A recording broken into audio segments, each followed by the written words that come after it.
911, what's your emergency? 911, what's your emergency? Be advised, Car 4 has control of the pursuit. Proceed with caution.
Hey everybody, how are you all? It is so good to see you.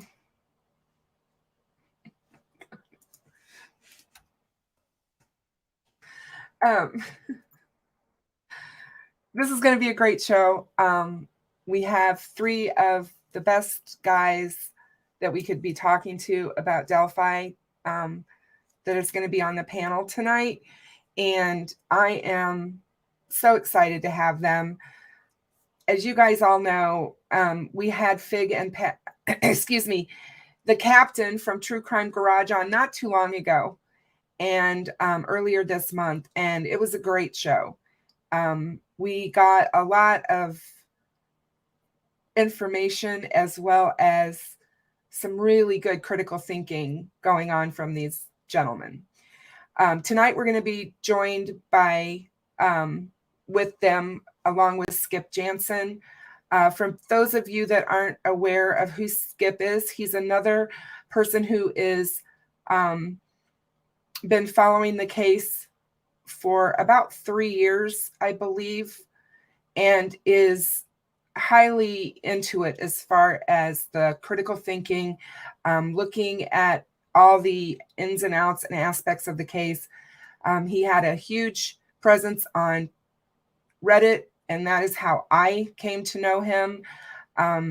He has been a guest on True Crime Garage. He went on there with a theory that he had early on in the case.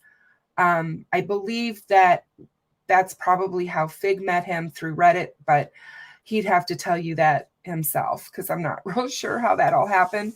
But we all have a deep desire to see the Delphi case solved. We all believe that, now that they have Richard Allen in custody, that there is a lot of evidence that's pointing to him as being the bridge guy. Obviously, he is innocent until proven guilty. But there is so much that has been happening the last couple of weeks. And so I'm real anxious to have them with us tonight to be able to talk about all of this. They are all here now, and they're waiting backstage for us. I do want to caution everyone who is here to please remember my rules of engagement here on Behind the Crime Door. We are respectful to everyone. We do not disrespect the moderators. We don't disrespect myself, and we certainly don't disrespect any of my guests. The families as well. So please keep all of that in mind as you are chatting amongst yourself. I am glad to see all of you here today. DJ, it's good to see you. Welcome from Australia. So glad that you could make it. Very good to have you with us. Hi, Obsessed Mind. Skip is a favorite of many. So I'm glad that you get to interact with him this evening. Hey, Deborah, good to see you. It is Abby's birthday today, and we'll talk about that too in just a minute. Hey, Mitzi, good evening. Thank you for being here. Hi, Jill, Angela. Hey, CJK, good to see you. Hi, Susie, Beach Fairy. Hey, Tech Death, how are you? So good to see you. I never get tired of your music. I could listen to it and listen to it and listen to it. So, hey, Rescue All the Dogs. Always good to have you in the house. Hi, Shane. Welcome, welcome. TTM Fangirl, good to see you. Hi, Tahara. Good to see you as well. Welcome. For anyone who is not familiar with my moderators, they are all wonderful. If you have questions, please put the question in a question form in the chat. I will be marking those, and we will go over questions towards the end of the show, because I don't really want to upset the flow. So, hey, Lisa, good to see you. Hi, David. It's always good to have you in the house. Hey, Sharon, how are you doing? I hope you're feeling better. Hey, Yorkie, so good to have you, my dear. Thank you so much. I'm so glad you're here. And there's Fig. Hey, Fig. And so, yeah, let's get this show on the road. I am going to... Oh, hello, Ling Bling from Hong Kong. So good to have you. Thank you. Let's get the show on the road, and let me get these gentlemen in here with me. Just one moment, please. Hello there, dear. How are you? Hello. How are you doing? I'm doing really good. How are you doing? I hid the clock from you today. I know. I see that. I'm ready for you to pick up your guitar. Yeah. We'll do sing-alongs. I just want to listen to you play. I don't know if we're gentlemen, though. Well, These are rascals. Fig is a rascal. Well, do the rules apply to us too? Because I don't want to be respectful to all the guests, just you, Kristen. But okay, you there know, might be one or two others. To all the guests. Yeah, I've never been There he is, the man, the myth, the legend, Skip Jansen. Hey, what's going on, man? Number one in my heart. Skip, hey. You need to turn up your volume. Okay, hold on. Or set closer. And put on some damn pants. No, who doesn't have pants on again? That's me that doesn't have pants on today. Okay. Oh, okay. Well, whatever you do, Captain, don't stand up. I'm not. Do jumping jacks. YouTube would not like us. Can you hear me now? Gosh. Yeah. Okay. We got you. Skip's always causing problems. Who's causing problems? Skip. He's always causing problems. It just follows me around, man. So have you guys been on a show, Skip and Captain, since your infamous podcast together on True Crime Garage. Is this the first time, or have you guys been on together? They've been on Some here. other- Oh, okay. That's right. Don't Yeah. you remember we were on this show and you came in, you were in the audience and you. Yeah, the one I wasn't invited to. That's right. I remember now. Yeah, You kept- weren't okay. invited. Yeah. Oh my You god. I'm just kidding. You kept bothering us. I was flirting. Yeah. Oh my gosh. Oh my gosh. You guys, you crack me up. You really I've talked to both of these individuals for hundreds of hours. This should be fun tonight. I'm looking forward to it, though. Same.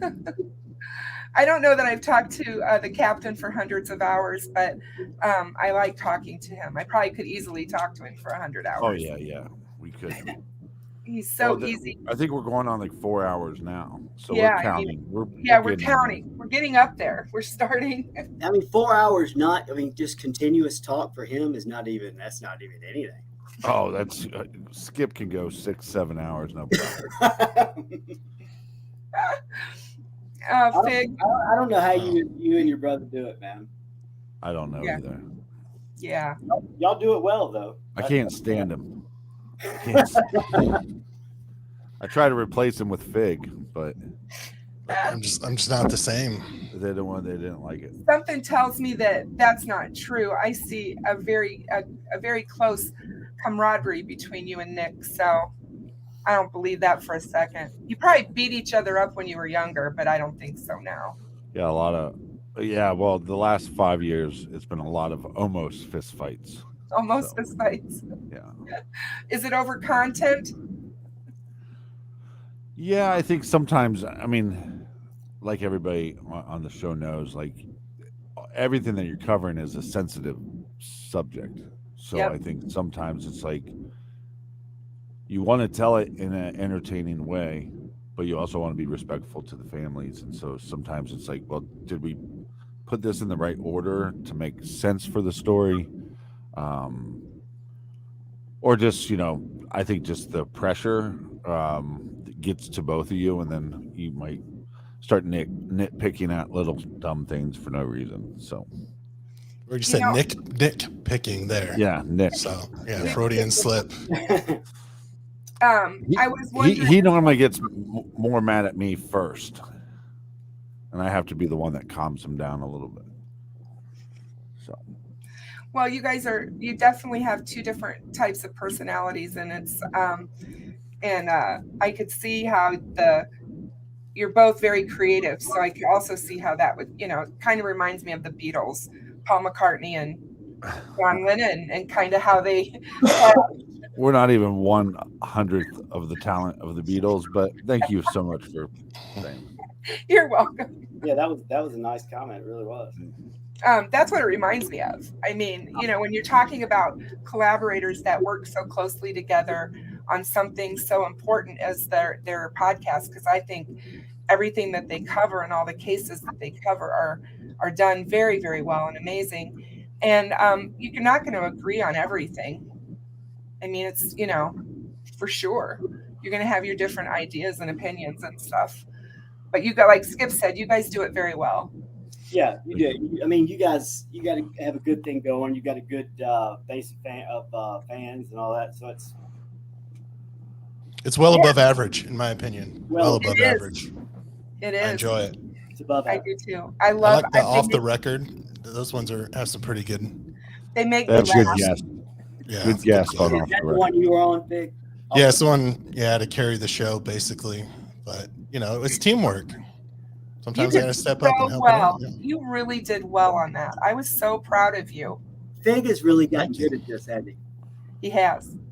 I learned from the best. I learned from you. He is coming into his own, as they would say. I think it's real easy to see that he is so comfortable standing up and speaking in front of a group of people, which I'm sure That's he because he does. has pants on. Well, yeah. Try taking your pants off and seeing how comfortable you feel now, then, Fig. Oh my God. Not there yet. Oh. One day, grasshopper. So I think we had a video. Me and Skip talked about numerous theories, and we've talked to the captain here about it, and so we just put that out. Skip was definitely a big part of it, and we like arguing things back and forth. But I think that's what I like about these guys here, is that we spend so much time talking because there's very little we agree on. That's boring. We agree. We'll just move past that. It's the things that we want to really, test out. And one thing that's interesting about this video, I've been super busy this week. I'm sure a lot of people are busy, so I couldn't explain too much around it, some of the details. So I'm glad we're able to talk tonight. But when people ask for sources, it's kind of, there's two things, and I want to get your guys' opinion on it. One is funny, that like, who's your source? Like, oh, here's their name, their social security number, here's their address, their phone number. But I think, sources, I'm interested, like, is that a law enforcement source, or is that a legal source, or is that a family source? So I think those questions are fair. But then the second part is, sometimes when you have sources, they don't agree on things. I mean, if you think of 3 law enforcement officers, they go to a scene of a crime, they're going to see things different. So you could ask someone, and they could have a different perspective from another source. It doesn't mean they're lying. Yep. Sometimes they misremember. Sometimes they could see things wrong. And then later on, they're like, oh, you know what? I made a mistake. It was really this. So sometimes you're only as good as your information. And sometimes the sources, they conflict with each other. And sometimes your sources are super vague, and you have to kind of fill in the blanks with what makes the most sense. So as I intake information, I'm always trying to think of, all right, well, what makes sense? Maybe they saw it one way, but I'm hearing their partner or someone else seeing it a different way.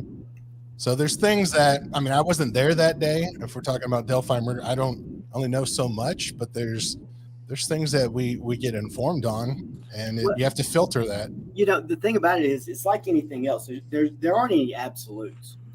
You're dealing with theories, and you're trying to take the very best sources you can, and let wherever the information evidence points to, let it take you there. And obviously, the better the source, the more likely you are to get pointed in the right direction. But that's the bottom line. We're never dealing in absolutes. You just try to get as close as you possibly can. You increase your odds by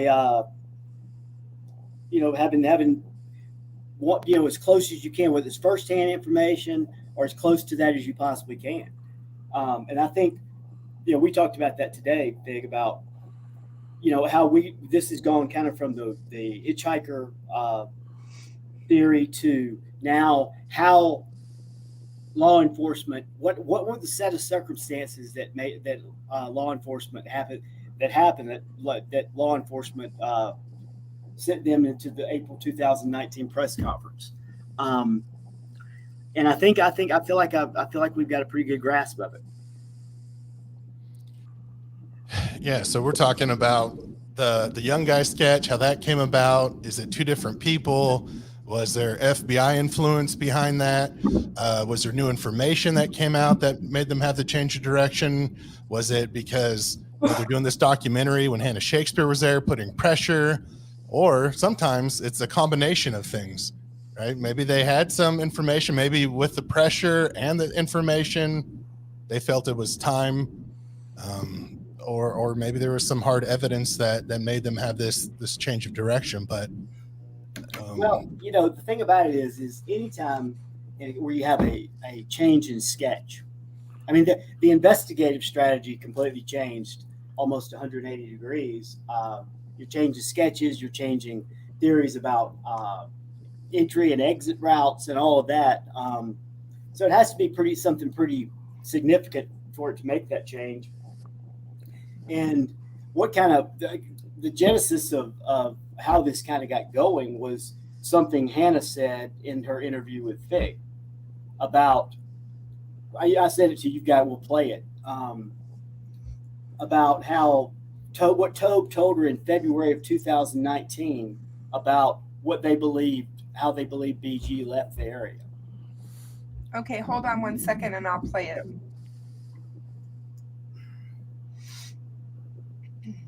Oops. Oh, maybe.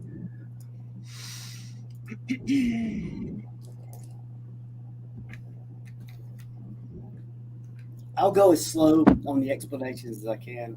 I know it's pretty complicated,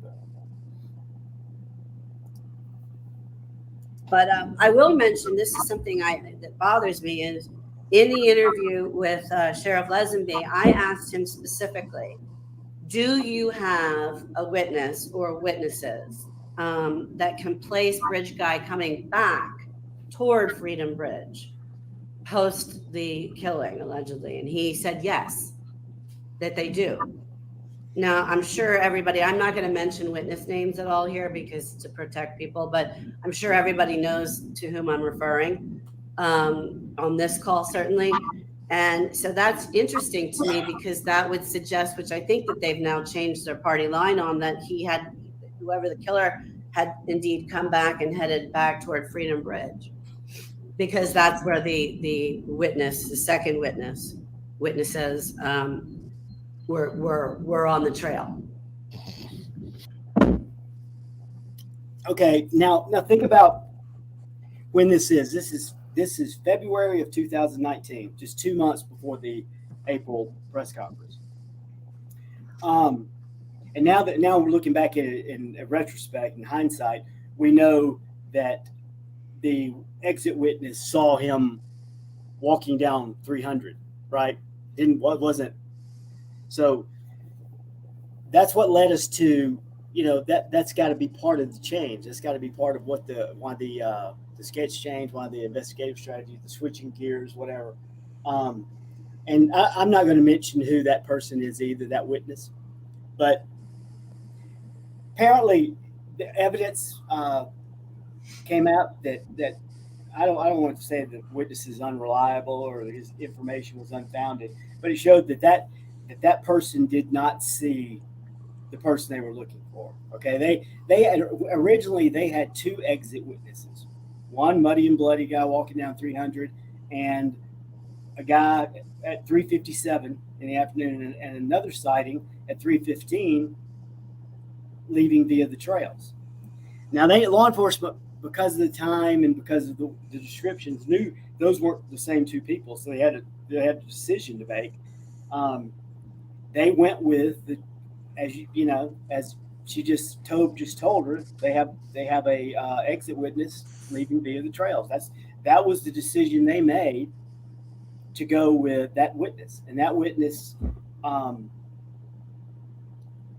2 years. I mean, basically, and so that's kind of how we started with it. Was they had these two witnesses, but they know they're not the same person, and they've got to make a decision. They went with, I won't say his name, but everybody knows who I'm talking about. And I don't know why his testimony or his citing was, I'll give him the benefit of the doubt and say, let's just say he recanted because he realized that he didn't, what he saw wasn't right. But I believe the reason they chose that witness was because it was probably more closely matched what the young female witness saw. The time frame at 3:15 was probably what they thought BG was probably around at.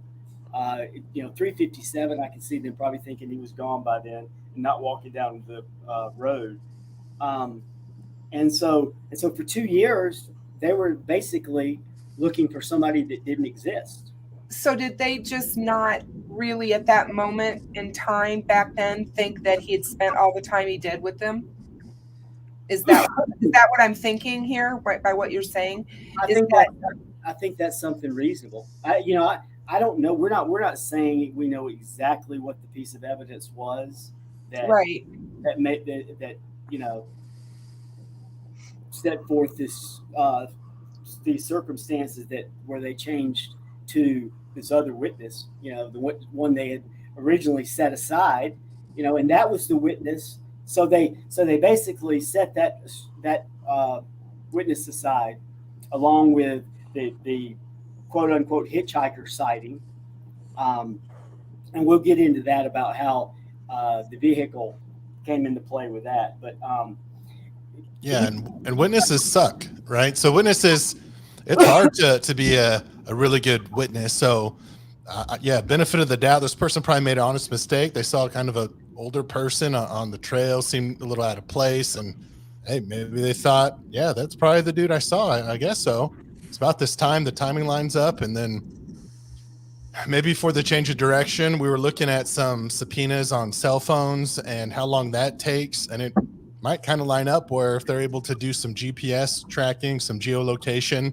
maybe the only phone that was near that witness was flannel shirt guy, another witness. So like, oh, okay. Well, they had to saw this person. They're within, so many feet of each other, and there's no other phones. That they did some geofencing in that area, that this is all that we got. It couldn't have been anyone else, and then they could have changed directions then.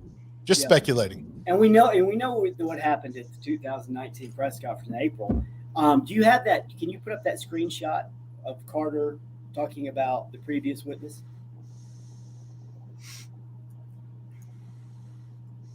I can. Just give me 1 second. Okay. I think this will kind of clear up a lot of what the witness was in, again, I'll go back February 2019, and now you're going to be seeing a quote with Good Morning America in an article from May of 2019, 1 month after the press conference, where they released the sketch and gave the other two informations of the vehicle at the CPS building and BG's local. And we can get into all that, how that all plays, but that, when you see what Carter says here. Okay, why am I not finding it?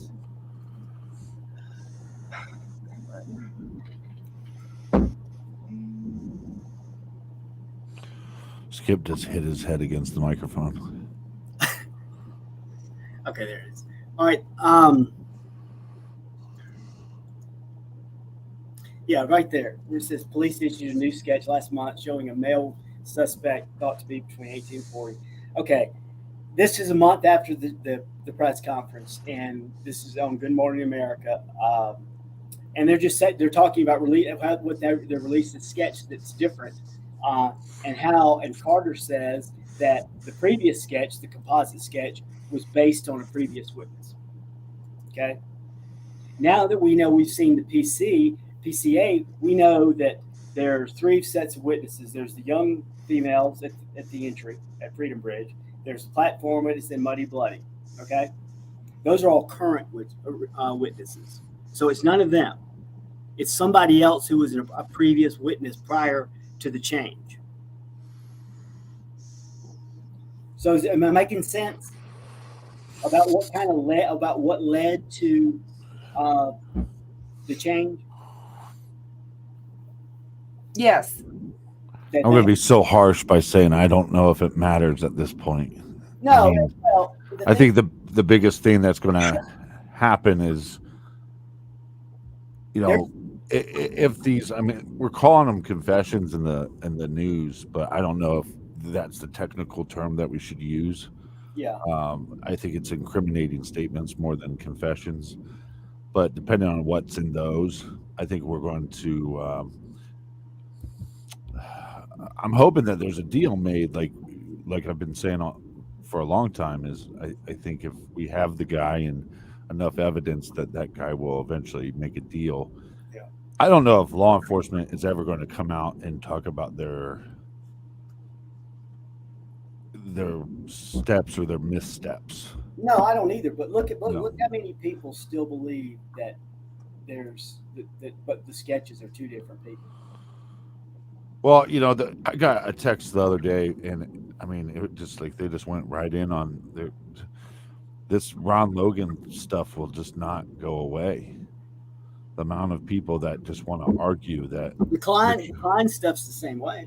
Yeah, it's like they just want to argue that Richard Allen is not the guy, and it's like, okay, so now we have this information that comes out, and let's just say it's true, and we just call it confessions. Well, 5 confessions.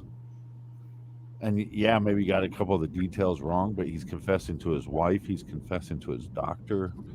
And it's like maybe the only person he hasn't confessed to yet is his lawyer. Yeah. But the defense didn't argue it. The defense didn't argue that they were made. They were just making excuses as to why those incriminating statements were made. They didn't even challenge that they were made at all. So No, they accepted it. In fact, they agreed. They said that he had made in those statements. and then they tried to play it off on his mental health. I just want to stop for a second because there's something going on in chat, and I want to say to you guys out there, no, Abby did not have a tablet. Anna Williams did an interview where she said that Abby did not have those electronics. There was an agreement that she would not have electronics until she got into high school. Abby borrowed a tablet occasionally from Libby, or she would use Libby's tablet. Yeah, can't you use apps if you're on Wi-Fi, even if you don't have service, like with one of the carriers? Isn't that, I think you can. I think that's very possible. But this whole thing of where Abby had her own electronics at her disposal, that's not true. So I just want to downplay that because it's something that I hear all the time, and I don't know who's putting that out there. All you have to do is go watch the interview with Anna, and she talks about it.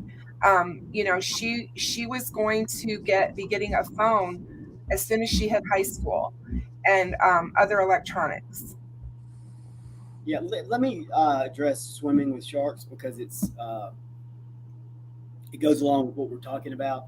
He's asking about the fact that arguing couple wasn't talked about the PCA despite very public statements about seeing BG. I make that he's a previous witness, that he's not an active witness, a current witness, whatever you want to say, somebody that they're planning on using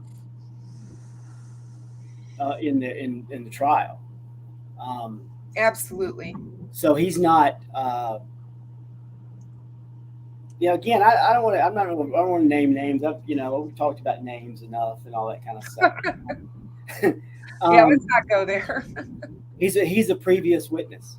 Yes. To whatever he saw, to whatever you think about all of his stories about, hey, I saw this, saw that guy in the 50s, he had a scarf. I saw FSG.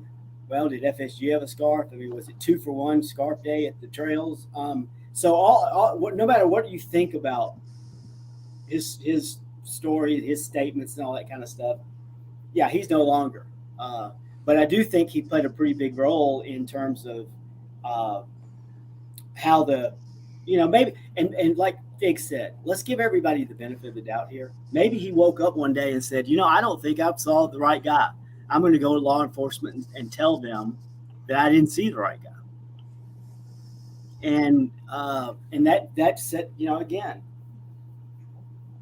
the chain of events that led to the April 2019 press conference. And eyewitnesses are so unreliable, and especially in that situation, because it's not like they walked into the park and they handed them a flyer and said, "Hey, we're law enforcement. You're going to see somebody walking away from a murder scene today. Make sure you keep your eyes out." Everything about that was odd. You have to admit. I mean, hey, with this girlfriend. No, I wasn't with the girlfriend's a side piece. And she didn't see BG, but we're walking right next to each other. And well, we did it because we're arguing, and that turns into an arguing couple. There really wasn't an arguing couple. Nobody was arguing, but nobody asked, well, if you weren't arguing and she didn't say, how come she didn't see what you saw?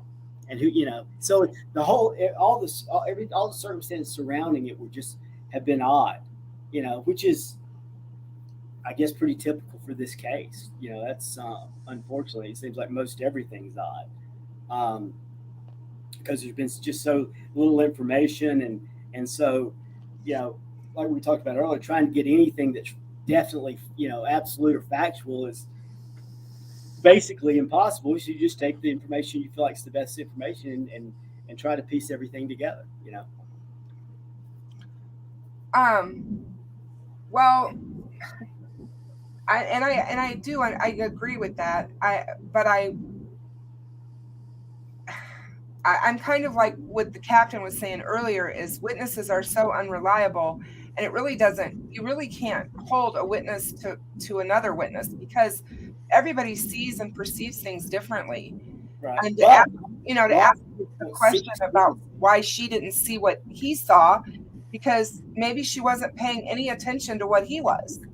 Well, yeah, possible. But when you've been to see those trails and somebody walked up right up on you, it would be almost impossible. Oh, well, yeah.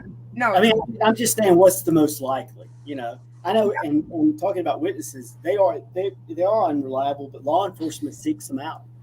Look at what happened with Richard Allen and the conservation officer. Yeah, but see, I went to a park today and went for a walk. It was about a 3-mile walk. It wasn't that big or anything. do you have your Just a couple- pants on? That's where I lost my pants. Oh, God. But I won't be answering any questions about the pants anymore, Kristen. Thank you very much. Let's stick to the topic at hand, if we could. Try to show some level of professionalism, if we could. But Sure. you know, we go to the park, and I'm with a group total of 3, and we walked past several couples, different groups of people. I couldn't tell you what one of them looked like, because you're talking, you're looking down, you're out in this public space, so it's not a place that you stare somebody down when you're passing them, because that would be rude, right? So you kind of like look away and you kind of act like you don't see them, and then when you get real close to them, you do one of these little hi, and you keep going, and you don't really make eye contact with them. Well, I'm not talking about facial features. I'm talking about color of jacket. Yeah, but what I'm saying is, like, if you ask me like anything about the people we passed, I won't even have a clue. I couldn't tell you if there were like some of the couples. One, I don't even know if there were couples or were they just friends. I couldn't even tell you if we passed like 3 sets of two females, or did we pass 3 sets of a male and a female. I couldn't even tell you.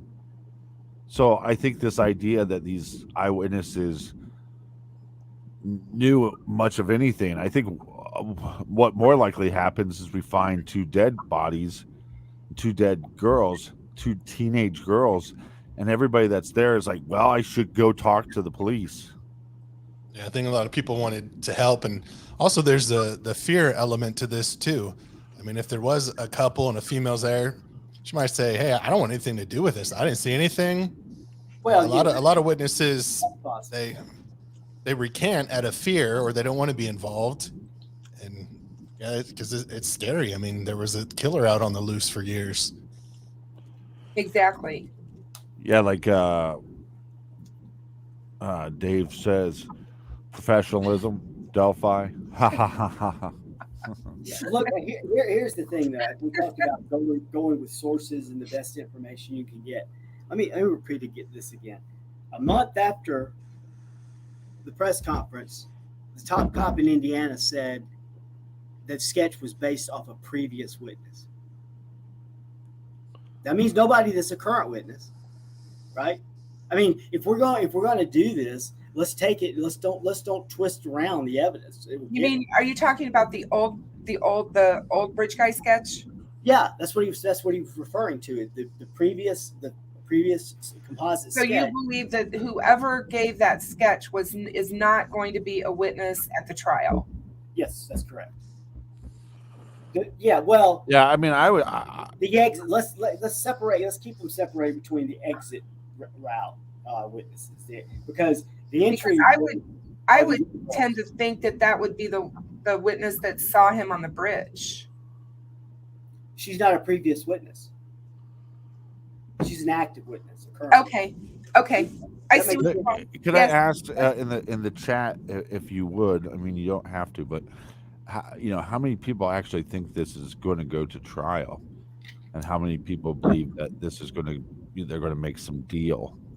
Maybe in the chat, just put trial or deal. Guessing. I mean, it's not going to go to trial. And look, somebody saying I'm pushing the DP. I'm not pushing it any theory. I'm saying DP was a witness for 2 years in the case, and I'm giving him the benefit of the doubt that he came forward and decided to say that he wasn't. I don't know that that's what happened. Maybe some evidence came about that said he could. That they know now that BG couldn't have walked past him at 3:15. Okay, I mean, I'm trying to play as nice as I possibly can. I'm not going with it. I'm not going with it. I'm not pushing any theory here. I still would love to talk to DP, and I have made it known to people that know him that I would like to talk to him on the phone. I mean, obviously, he was there.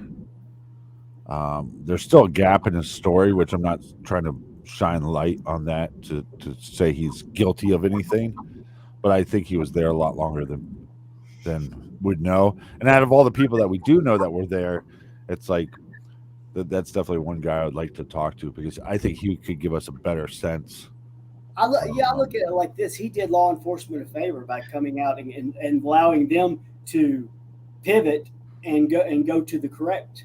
Yes, pivot. The witness who saw Richard Allen, BG on 300 that afternoon, because now they're on the right track. They weren't. So I mean, we could look at it like that. He did law enforcement a favor by recanting, a big favor, because that seemed to be what was holding back the release of the other sketch, and the information of a different exit route, which told them that BG is local, and also the vehicle at CP. Because we've got another screenshot you can put up. Until they got information about the vehicle at the CPS building, they didn't have anything to tie this person that was seen walking to. That's So I mean, what else would he be? A guy walking down the streets is This is from 2018.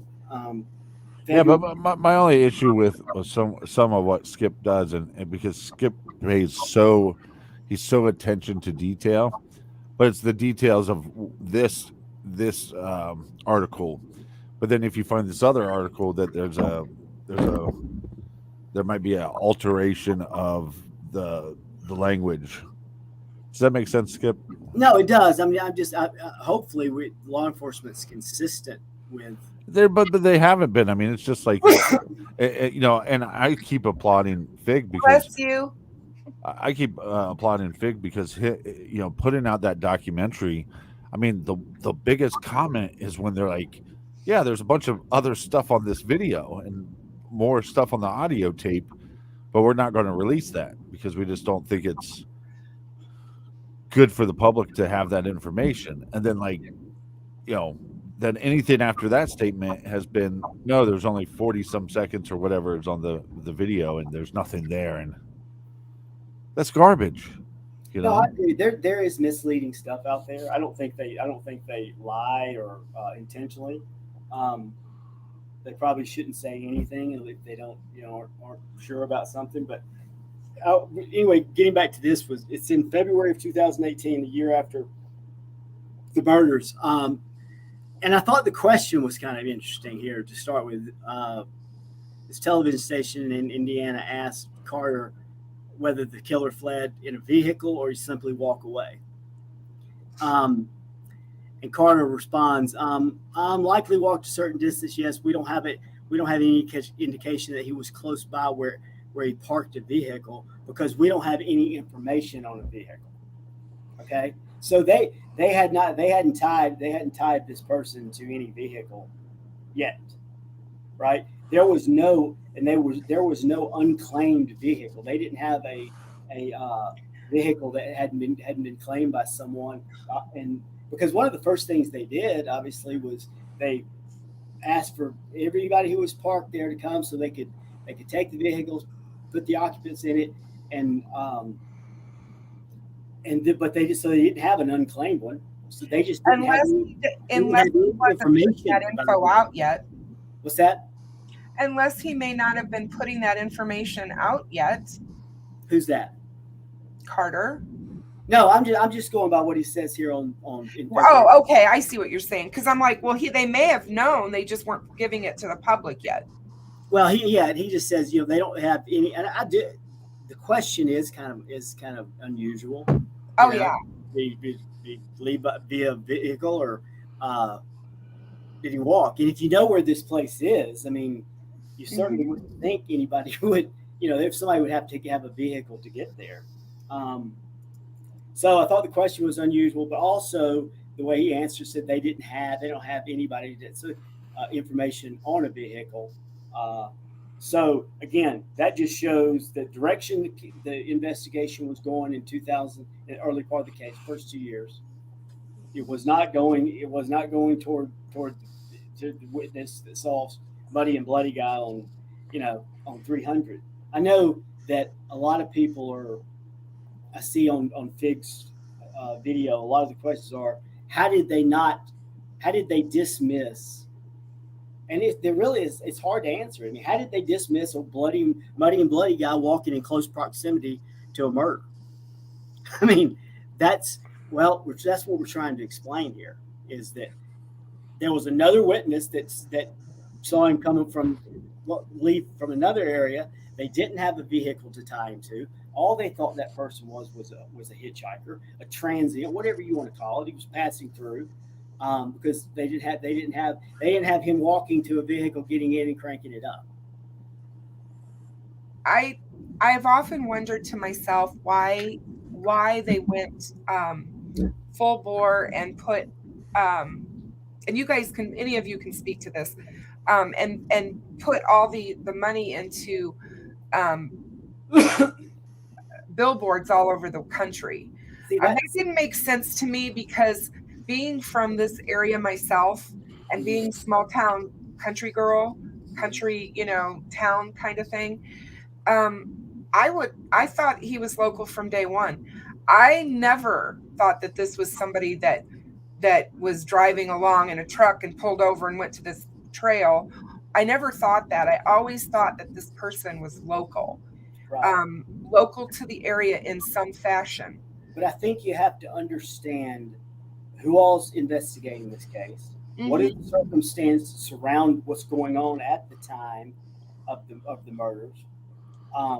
Did they see something at the crime scene that they thought, hey, this is, and the FBI's thinking we've got profiles and all that kind of stuff, and the chances of they're probably feeling the chances of him being local are small because of all of the the staging,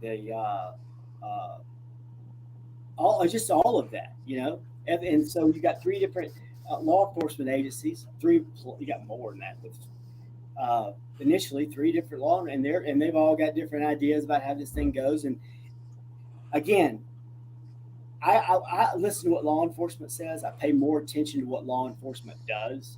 Like you said, they put 6,000 billboards all over the country. Mm-hmm. Does that seem like they thought it was local? No. Yeah, but some of that goes to their, but that wasn't just done by law enforcement, though. I mean, that was done by their partnership with the NFL. No, I understand that. But it was? I didn't know that. I thought the FBI was behind the billboard. I think it still shows their mindset that they were trying to have as far reach as they possibly could. Yeah, but I also think, what was that plant right by the plant? Packers. Indiana Packers. Yeah, the Packers.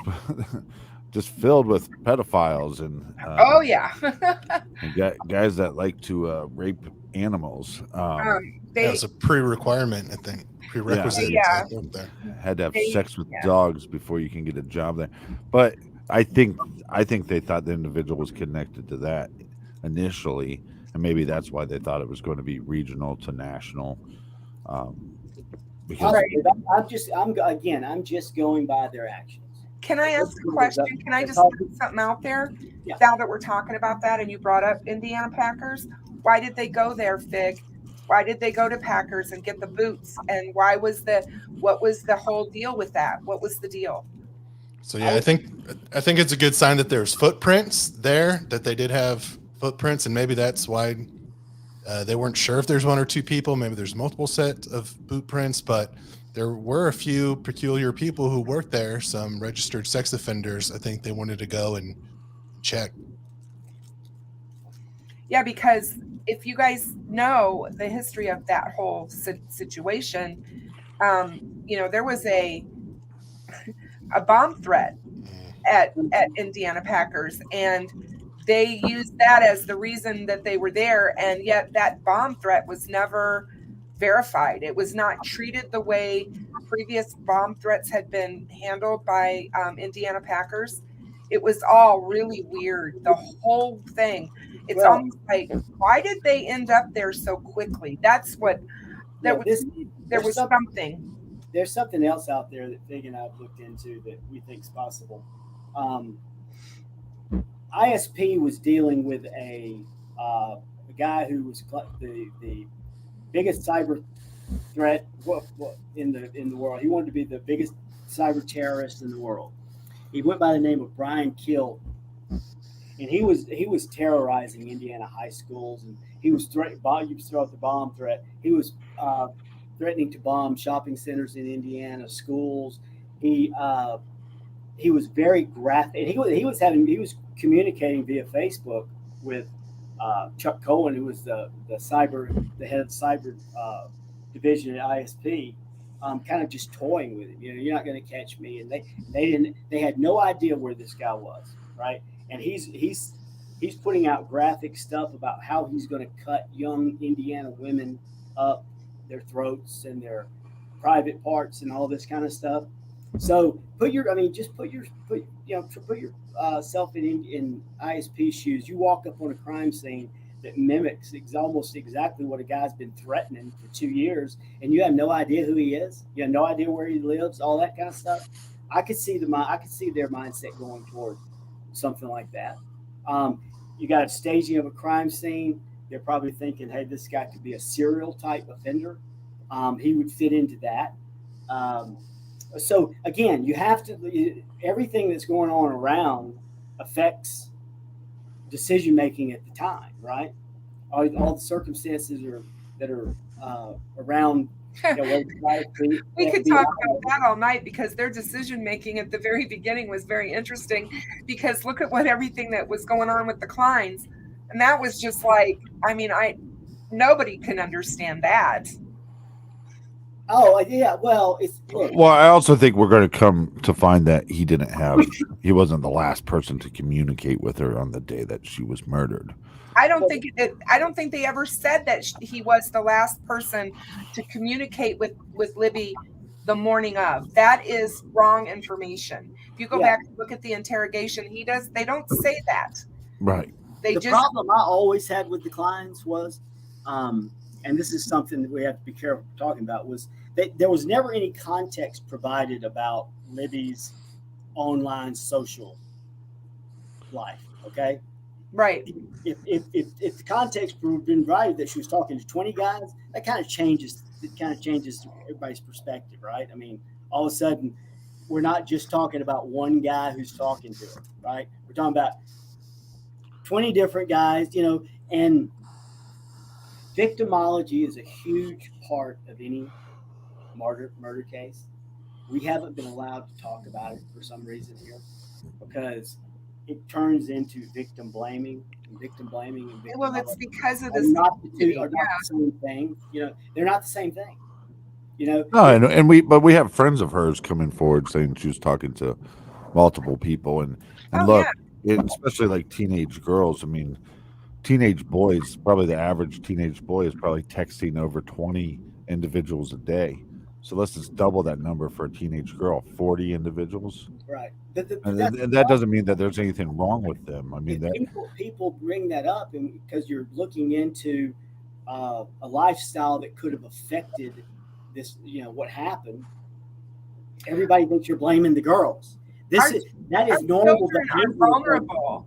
Our children are so vulnerable. Behavior from a 14-year-old.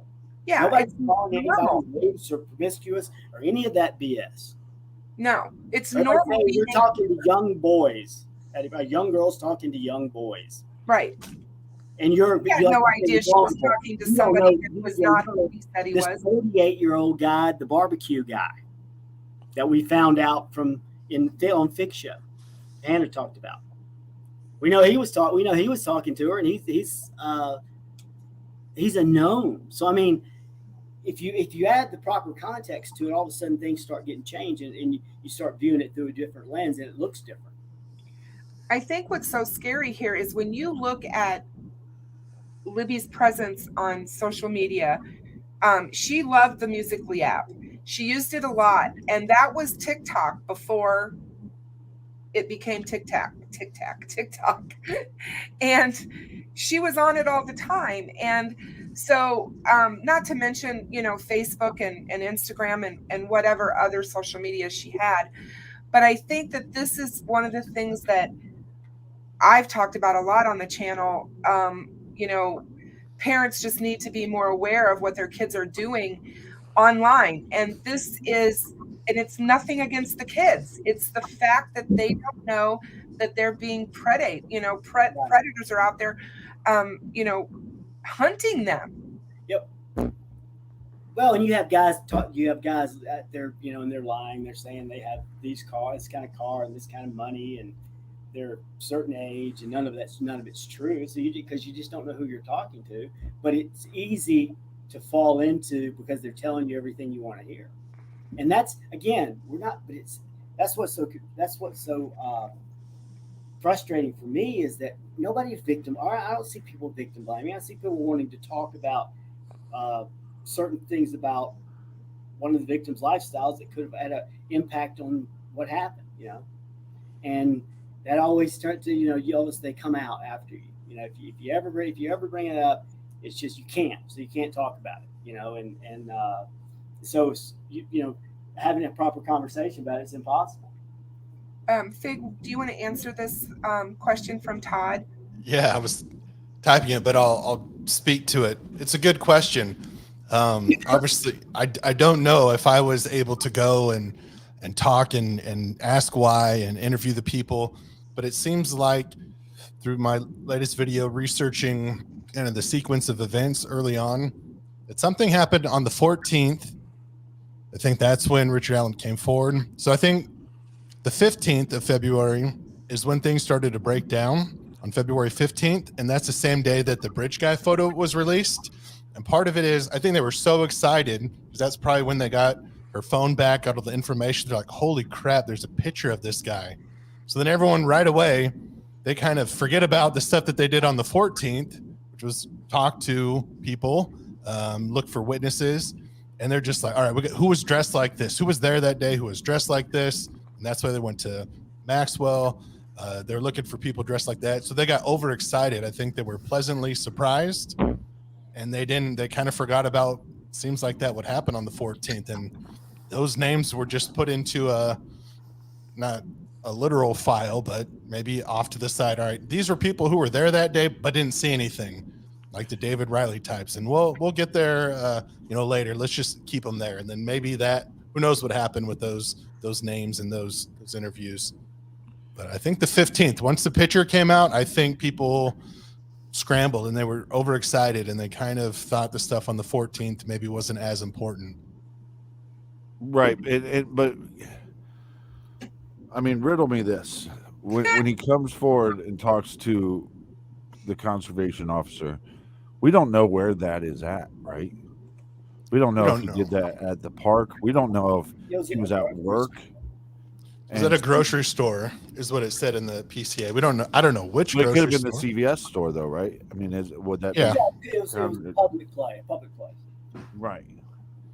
He didn't go into law enforcement. He didn't go into the command. Yeah, which was right across the street from where he works. I mean, directly across the street from his office. He can see Tobe's office from his vantage point at CVS.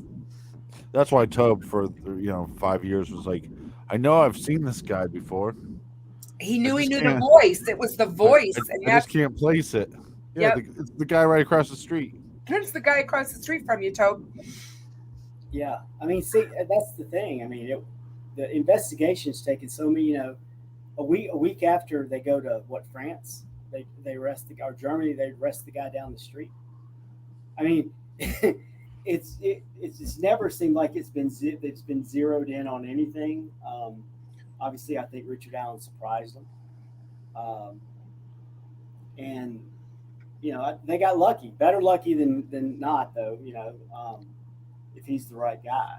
Well, I think there was part of the whole that can't happen in our community. That can't be one of us. I think that might have led to maybe the nationwide search or something. Yeah. But Agreed. Because they say that is a common question. Well, how did no one recognize him at CVS for so long?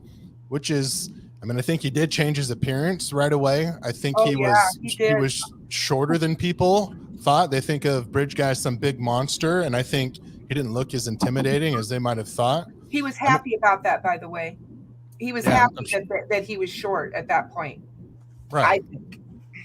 Well, I mean, one of the things I think we're going to probably find out is that, we know that the FBI deals a lot in analytics and creating profiles and percentages of it.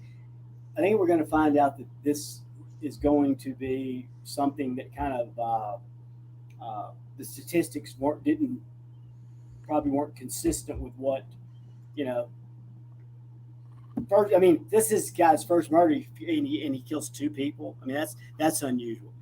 Middle of the day, outdoor. I mean, everything about it, staging it, everything about it is going to be going against what they have believed, and so I think from that standpoint, I think it, again, we go back to talking about what the first 2 years in the investigation, what they were looking for, and like I said, I tend to believe more of what law enforcement shows me than what they tell me. And a lot of what they did was everybody says, I know, I thought it was local all along. It doesn't appear law enforcement thought that. Well, it's weird because when you say that, you've got the FBI who were hot on the trail of Ron Logan. So, I mean, I don't know that I buy that. Well, but hold on, were they really hot on the trail of Ron Logan, or were they just you have to do your due diligence to go, the bodies were found on this guy's property, right? We have to do everything that we can to rule them out, and that is, to me, not more. You're not rolling them out as much for law enforcement as you're rolling them out for the public, and like we've seen. Because they have never came out and told us solid alibis or where he was at certain times. There's thousands of people that still think Ron Logan is the killer. Oh, I know. There's more than thousands. There's a lot. I mean, seriously. I think Ron Logan's search started when it started the day in March. It finished up the next day. So they weren't there for too long, but you look at the Webbers, for example, they kept going back to the Weber house for months after. So they seemed more interested in the Weber household than they did with Ron Logan. But again, it just, people were grasping at straws. They didn't have any clue. But yeah, you have to do your due diligence. And that's why I put things in tier systems. And this goes for every case. And Captain have talked about this before. Because he's covered so many cases. It's whenever there's a murder, tier 1 is who was there that day, obviously, as you're looking at victimology, and then also who found the bodies. Like that's pretty standard protocol. Who found the people? You put them up, and then where were they found? Where were the bodies found? So those are all tier 1. You're going to talk to witnesses, should be in tier 1. People who are there who fit it, and then those are the ones that you need to investigate. But that's common on every case. So this whole that Richard Allen started off as a witness and then turned out to be the killer, that's not uncommon at all. I mean, Captain probably named cases. I've seen at least 2 or 3 different cases. I'll post later that's people happened. who attacked me about the DB there. Well, it's common whether they want to hear it or not. I mean, it is. Yeah, absolutely. I mean, I don't understand how anybody wouldn't think that if somebody was there and was seen, he would want to get in front of that and go and say he was there, right? I mean, that to me, that makes total sense. It's exactly why he did it, and that leads me to believe he had absolutely no idea that she recorded him.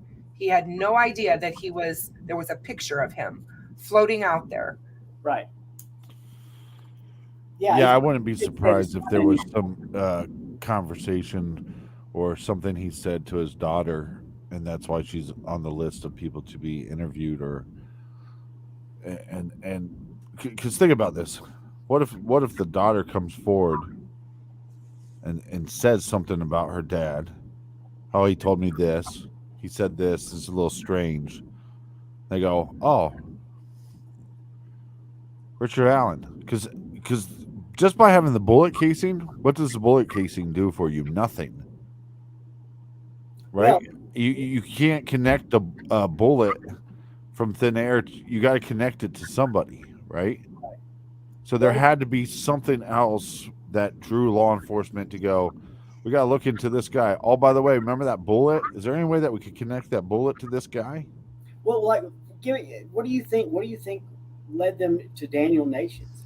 A guy in Colorado who had spent a little time in Indiana, but I mean, was it because he had a past crime with a certain weapon that? I mean, I don't know. I mean, now that we're finding out this about cartridges being unspent cartridges being left at the crime scene. Again, I think they were doing their due diligence. They were looking at any local.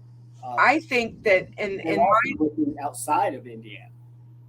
In my mind, I think he was looking for that cartridge and couldn't find it, and was trying desperately to find it, and probably got spooked and had to leave because people were starting to show up, and he knew that he could hear that rumbling of people yelling for the girls. So he was like, I got to get the heck out of here now.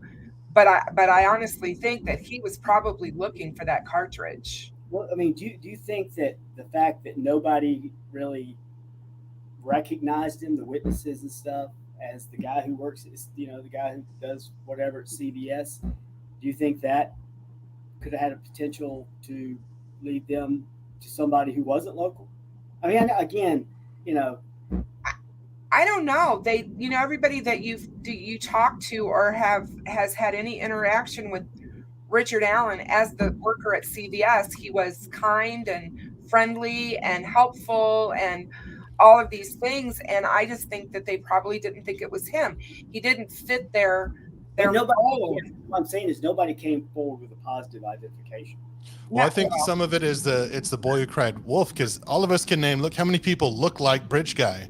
Well, it's this person, it's this person, it's this person, where even the witness is probably like, shit, I don't know who it could be. So many people. I don't feel strongly about one. I mean, he was wearing a mask underneath his nose, so yeah, I couldn't be 100% confident, because it's a big deal to tell law enforcement that's the guy. I mean, who the witness said he looked like, Duvall, he certainly did look like him. So anyone who knew who that was should have, you would think, put it together. But it's like, no, we know him. He's not. It can't be him.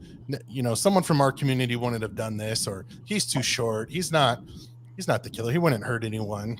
Well, no, and I think that's the thing too. Is like, oh my God, this guy, the Bridge guy's a monster, and everything, all the signs are pointing to Richard Allen. This guy's a coward. I mean, he's going to do everything he can to not be in the I guess what they call it, the public prison. What do they call that? There's a term for it. Penitentiary? Yeah, like when you're in prison, but you're in the common area. General population? General population. Not that I've ever been there. I've never been there, but yeah. Boom, coming from the criminal himself, big. So it's like they call it Gen Pop. He doesn't want to be there because they're going to get to this guy. He's small. He's a little guy. I won't be surprised if he's not murdered in 5 years. He killed two innocent he's the teenage girls.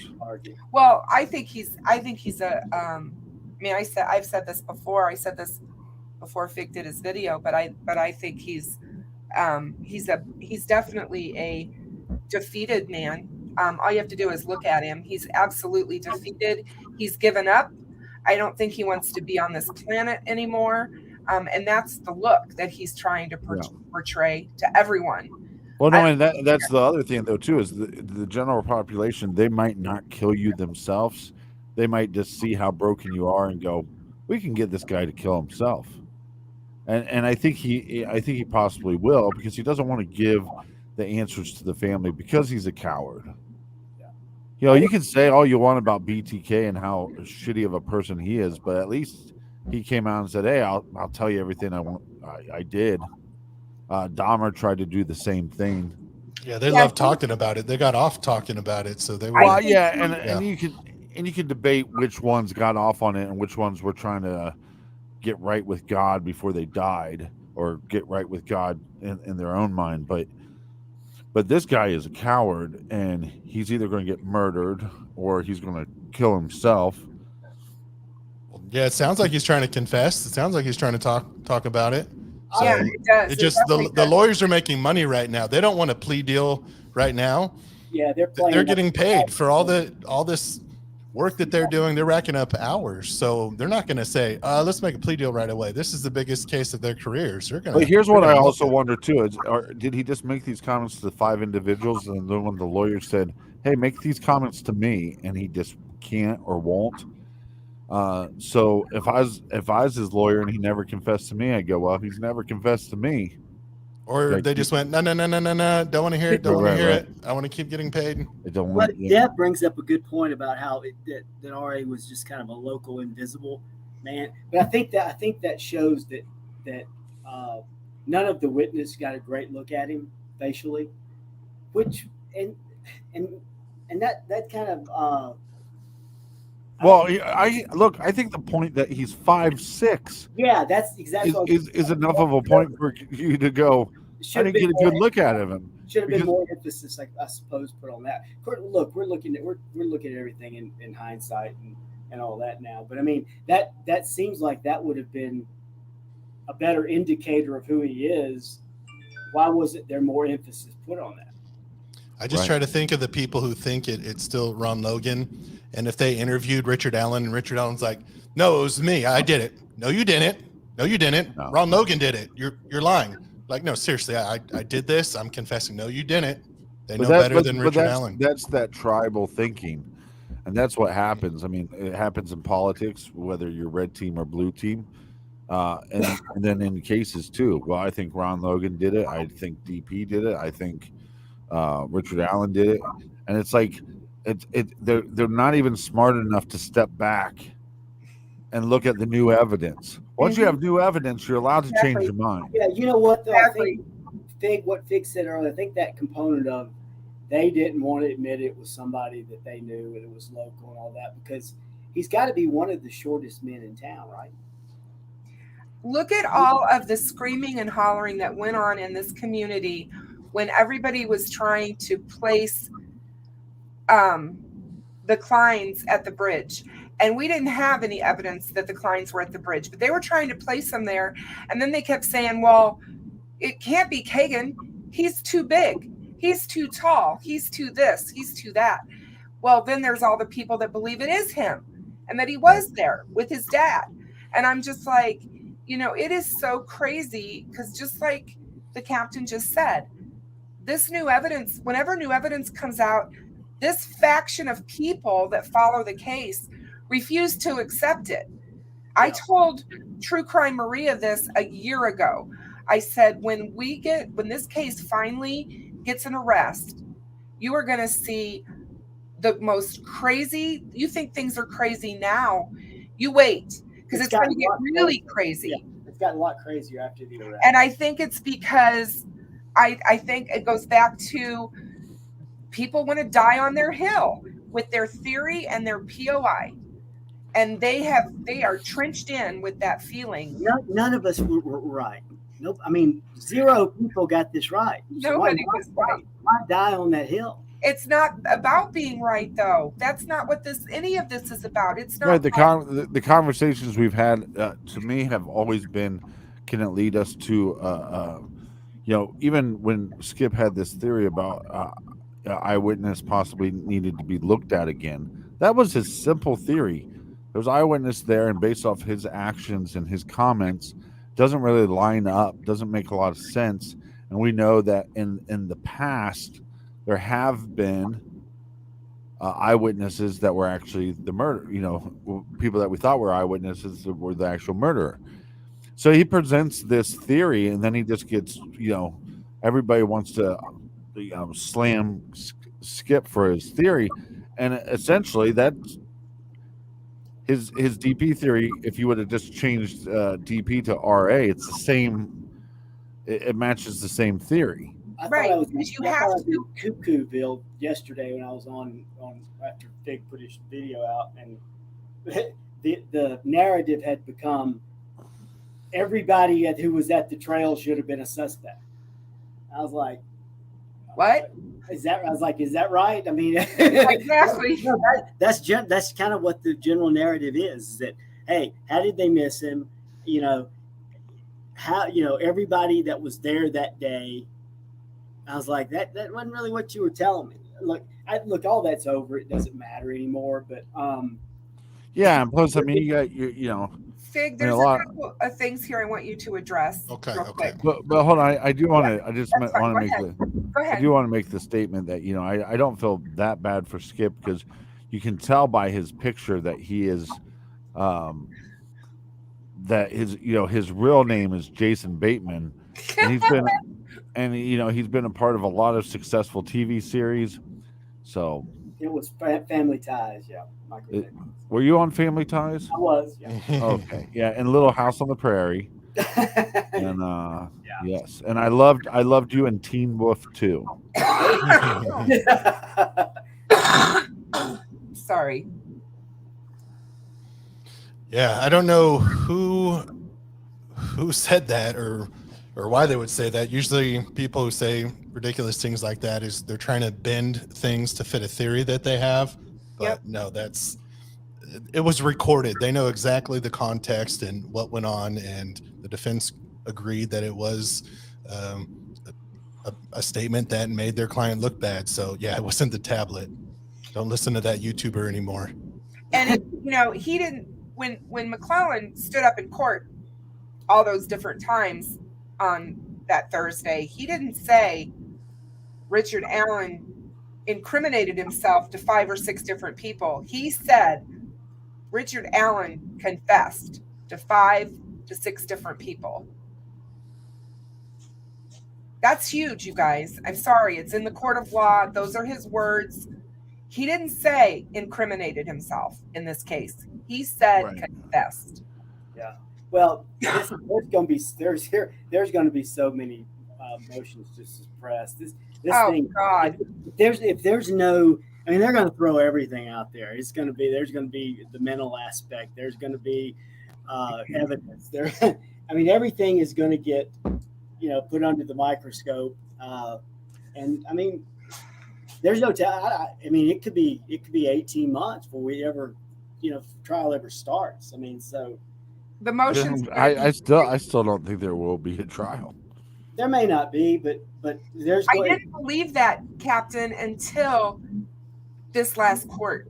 When everything that came out in court this last time, that's when I thought, man, the captain was on something, onto something, not on something. I apologize. Probably both. Well, it's Yeah. probably both at the same time.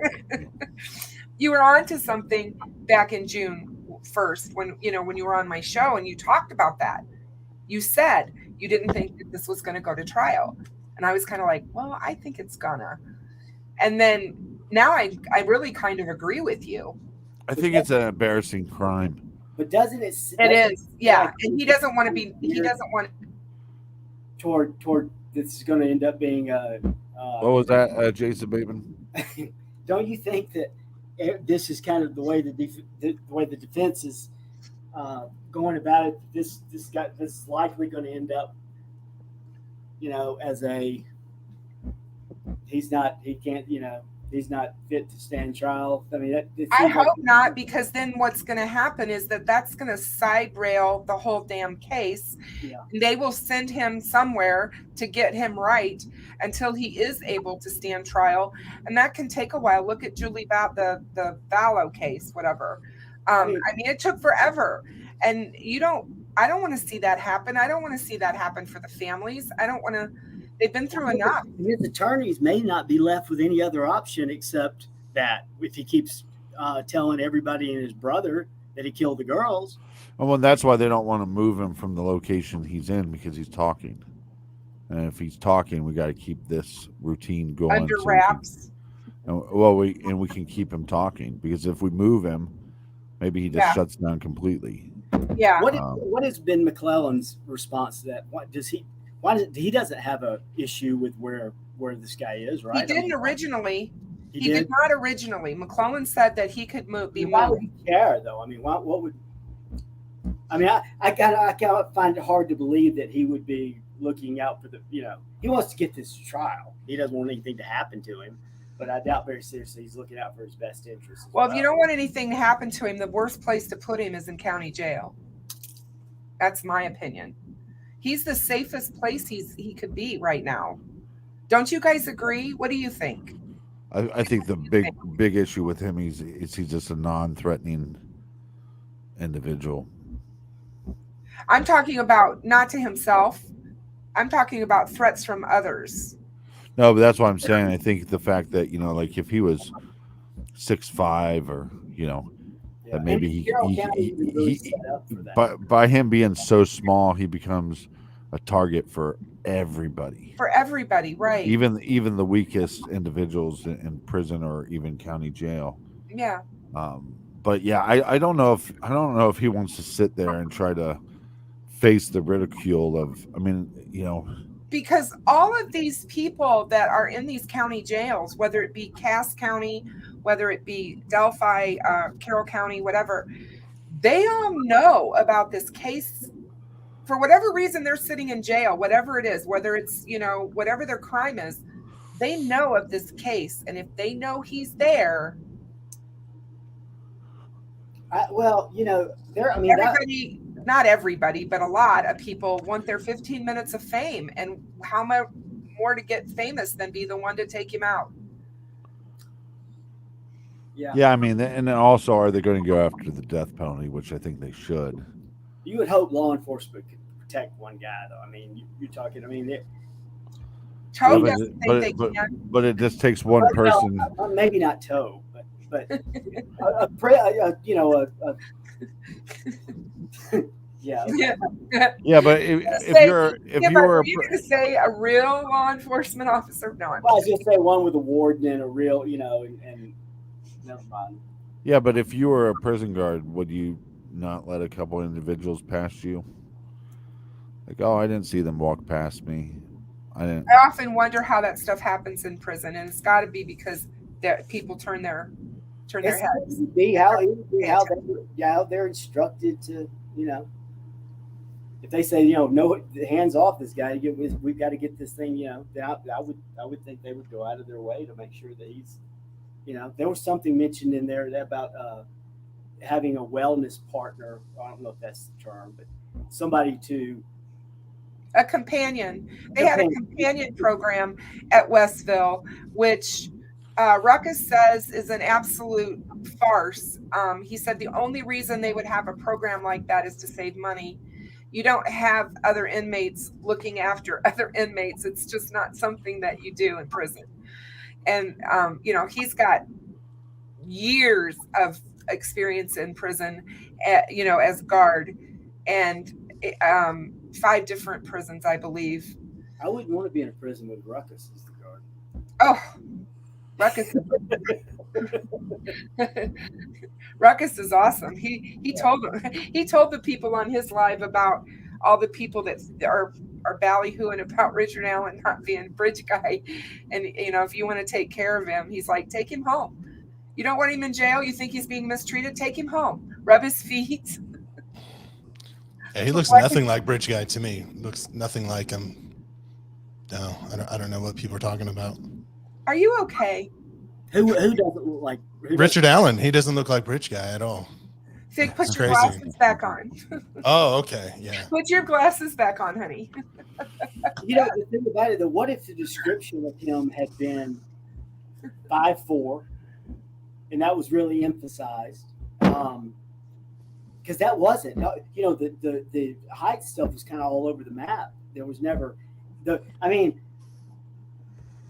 thing that would probably identify him more than anything else, his height. That's the whole thing why they didn't believe that DP could be bridge guy, was because he's too tall. But they were all not as tall as people think he is. And but they were 5'6" to 5'10". You got a guy that's closer to 5'4". But Captain, you're 5'10" super tall shouldn't as even be well. in the equation. You're a tall guy. Animal. You're talking about You're an animal. You're trying to talk about physical attributes that try to point to a certain person. The one thing that about him would be his height. He's got to be one of the shortest people in Carroll County.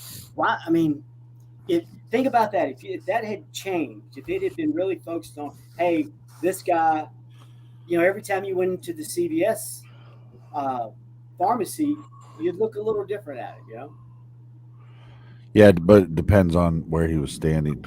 Well, unless McClellan was getting his. When I worked at a pharmacy, the pharmacist stood on a platform above everybody. Yeah, that's a good point. So that would change. But you can't tell me that his wife or daughter didn't suspect at some point that that's their father on the bridge. Or that's their husband. It makes you wonder. And shame on them for not coming forward. What do you think about? Well, do we know though that they didn't? Honestly. Well, that's what I'm saying. I think because he seems to have the answers. No, we don't. We don't know. We don't know if they did or not. There could be denial is a real thing. They don't want to believe it, or maybe it was a tip that just got lost in translation. I don't know. So I don't know. Yeah, I mean, you just have to think about this. So it's like if you have a fingerprint, right? And then you have Richard Allen's fingerprint in a system, right? Then you find the fingerprint, then you run it, and then you find it in the system. They found a bullet. That bullet is connected to nobody. Nobody. You can run all the tests you want on that bullet, and it is not going to draw a line to Richard Allen.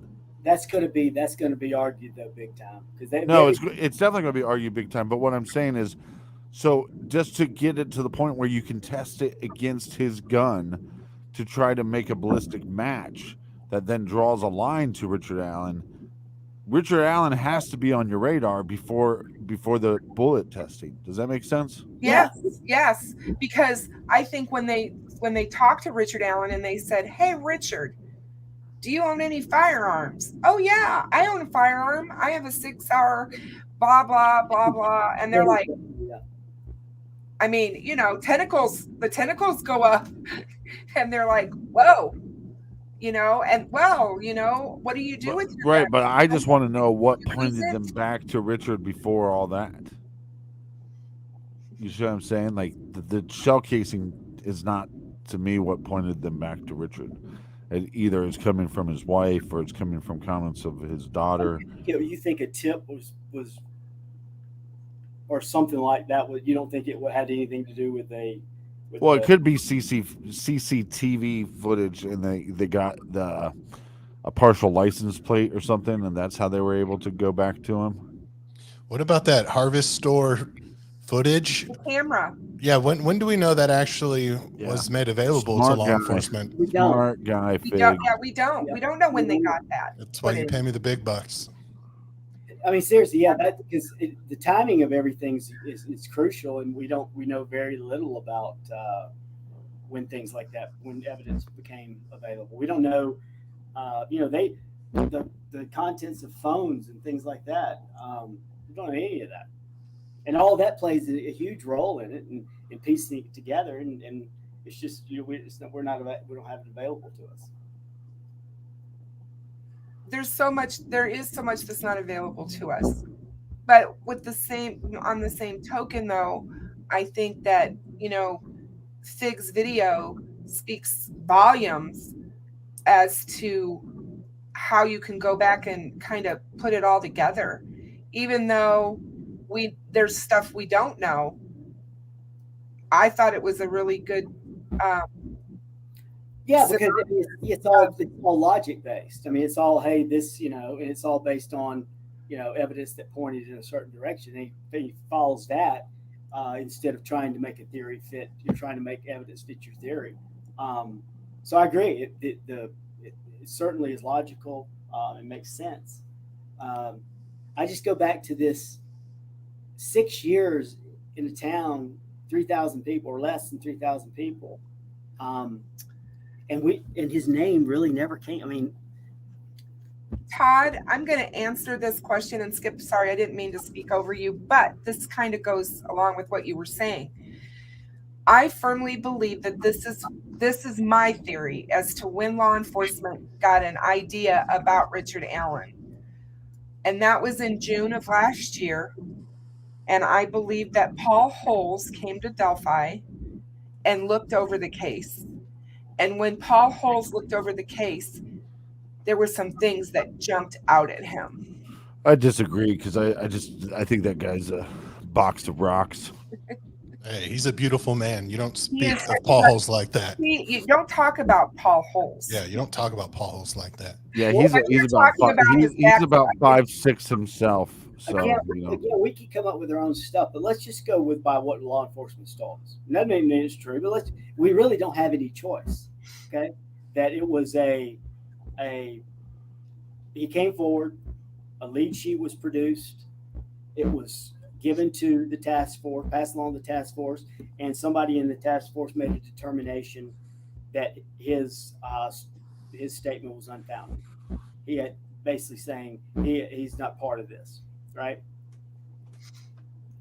That, I mean, you made that mistake's made, but how many times do we hear law enforcement say, you know, we're going to start back, you know, we're going to go back through our tips, go back through our, you know, and I'm not dinging law enforcement at all. They've done a tough job, but they talked about that all the time. Hey, we're going to go back and look through we've gotten all this. They gave us the information we were looking for. Now we have to go back and I don't know. It's like, I don't know. It's frustrating. Yeah, again, I don't know if any of this is going to matter. The more and more he talks, No, you're right. It's not. you know. Um, And I also love how they're like, oh, he has some of the information wrong. We weren't there, so you can speculate all you want on, you know, how something went down or how it should look or how it should have came out, but you weren't there. No, I'm just going by what they've said. You know. No, I'm not, and I'm not talking shit to you. I'm saying just in general. It's like if Richard Allen tells his wife a little bit of this, and then he tells his daughter a little bit of this, and he tells his doctor a little bit of this, and it's like some of the things might not line up perfectly. You know. what do you think about this statement? It was tied in because Ellie found the note with the statement. The receptionist was.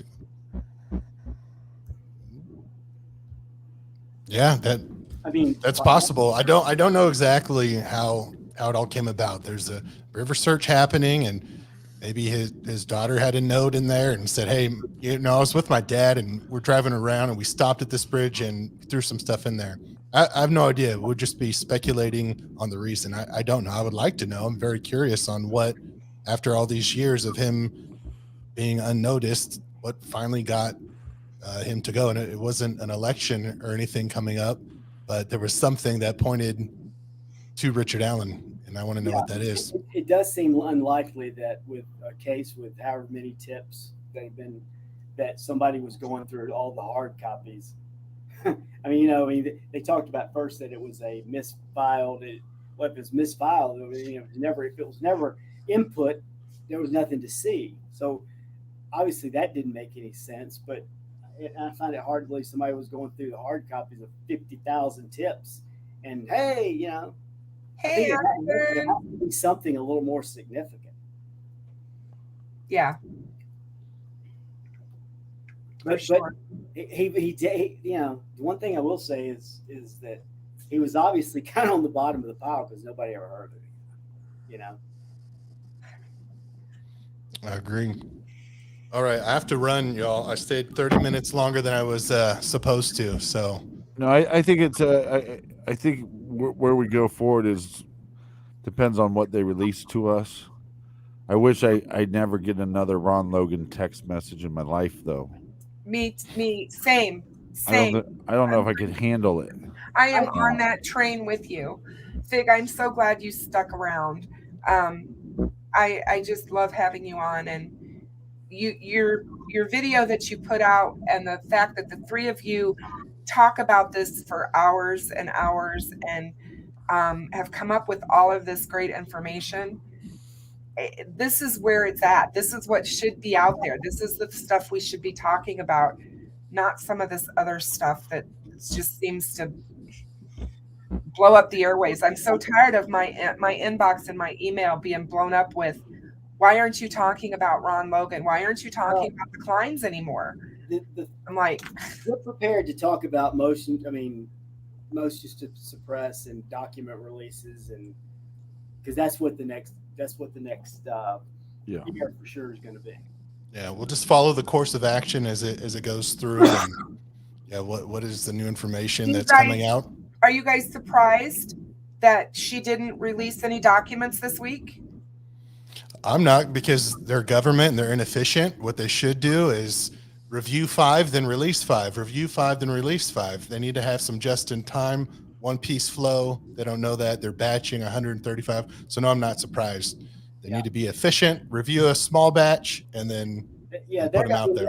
They're going to throw things out there. There's going to be sidebars. She may even take them back to her chambers. I mean, it's going to be – it'll probably be interesting to watch. The proceedings will probably be interesting to watch if you're interested in legal stuff. Because I think he's got some sharp attorneys, and they're gonna throw everything out there. Well, I'm gonna take off. I hope you guys still keep talking so I could listen on the drive home. So okay, you have a safe trip. We'll see you. Talk to you. Bye. Yeah, make us keep talking, Fig. Yeah, okay? There you go. Yeah. But this is Beach Fairy. I agree with you. His content leaves no room for speculation. But there's people who just, it's not even so much they can't process it, they refuse to. Well, he deals with known information, and that's the way to do it. Well, but that's what you're saying is so true, and I feel like every time I get on one of these shows, I start talking about society as a whole. It's like, but it's true. It's like, whether you're red team or blue team, with politics, you're screwing up the system. Yeah.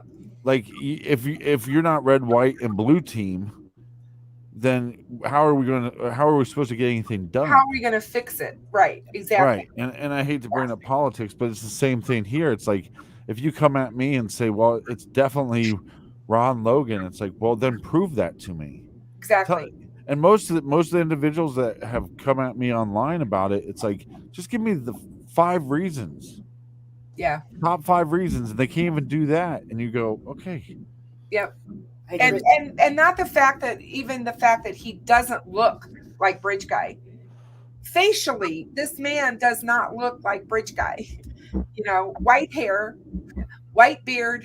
We're talking, or white mustache. We're talking white. Again, that goes back to a very poor picture of an individual and a very pixelated picture of an individual. And I think Nick said it really well in his book is, I don't know if we ever know what this guy actually looked like. I mean, that's why you could put up, so many people's pictures to it and go, well, I could see how it could be that guy. Yeah, that goes back again to that. Why, if the height, if that was the thing that really identified him more than anything else, physical, his traits. Why wasn't that? That's the part I just don't get that. You're trying to get someone to identify a guy, right? Right. Well, no, and Skip, you're absolutely, more than anything else is his lack of height. Well, no, and Skip, you're absolutely right, because if you have the FBI involved, and this guy is, in between. They were saying in between 5'6" and 6 foot at one point. It's like, you're going to tell me that you're not able to believe that FBI should be able to narrow that down even further and say, oh, well, we think he was between 5'6" and 5'7". If they were able to just narrow that down, You think about you'd gotten to the point where the biometrics could be pretty accurate, but apparently not. right. So you I gotta agree pay here for with the guy Stephanie. video. I agree with Standing up. Stephanie on this. Like, why would Ron Logan leave the girls out in the open on his own property? You know, why would he not have tried to cover that up? Well, And I Bury them or burn them or But something. let me say this though: the argument against that, okay? And I'm not on. You know, I don't think it's our. Oh, here we go, Jason be Bateman. careful, Skip. No, on the again. argument it would be is that the guy who had killed him on property would be the most likely guy to stage it to make it look like something it was. Yeah, but I again, the term staging, I think it's going to come out that leaves were on top of the girls, and that was it, and that's what they considered staging. If you're trying to hide, if I killed 2 people in my house and I put blankets over them, they'd still consider that staging. Well, what if it's something you got to I don't think it is though. I think it's leaves are on top of. I think one of the law enforcement guys that I was able to talk to said there's evidence that this individual was trying to cover up that a murder took place. Right. Well, if he makes it look like something else, okay. And let me just throw out a hypothetical because you have 2 victims. Let's say he tried to make it look like a murder-suicide. Okay, that would be kind of a common thing, especially if you got a unique situation with 2. It takes a minimum of 2 to be able to stage it that way. How convincing that the staging is I mean, I don't think it was very convincing. I don't think law enforcement spent 30 minutes on investigating it as a murder suicide or whatever the particular staging was what he tried to make it look like. I mean, I think if he walked up and said, the chances of Abby slitting Libby's throat and then stabbing herself, or that didn't happen. So how convincing the staging was, it's still staging, but he didn't have the control of the situation. I know that, I don't know if you're familiar with the Barry and Honey Sherman case in Toronto, where it was staged that way as a murder suicide, and they actually investigated it that way until more evidence came in, because it was done inside, so he had more control of the situation. I don't think an outdoor crowd like that, you just didn't have enough control to make it look convincing, no matter what the staging was. I think it'll be interesting to see what the staging of this crime truly is, because in my mind, he moved them looking for the bullet. He was looking for maybe. I think that's what was going on. He was trying desperately to find it, to figure out where it was, and it was freaking him out. And I'm sure he was probably quaking in his boots because he doesn't understand why they didn't come knocking. Why didn't they come knocking? He went and told them that he was there. He was there wearing. I think the staging could have been clothes. The crime scene could have been misread. I mean, it wouldn't be the first time that's happened, but I've said all along. I mean, I've said this since day one about Robert Ives. He used the wording of there were signatures, and I don't believe that, because first of all, you can't have a signature unless you have another crime to compare it to. And what were they comparing it to? Now, if they were comparing it to who, Skip, you said they might be comparing it to, then maybe. But other than that, the signatures that were at the crime scene, I think that was something that was out of a LA Confidential movie or something. I mean, I'm serious. I just don't think that there were signatures. It's probably a serial killer. This crime scene is probably ultimately less dramatic than we. That's just the way we do things. The more dramatic, the more interesting it is. So it probably is a lot less than we most of us think. I've always felt that it was really simple and straightforward, but a lot was blown out of proportion.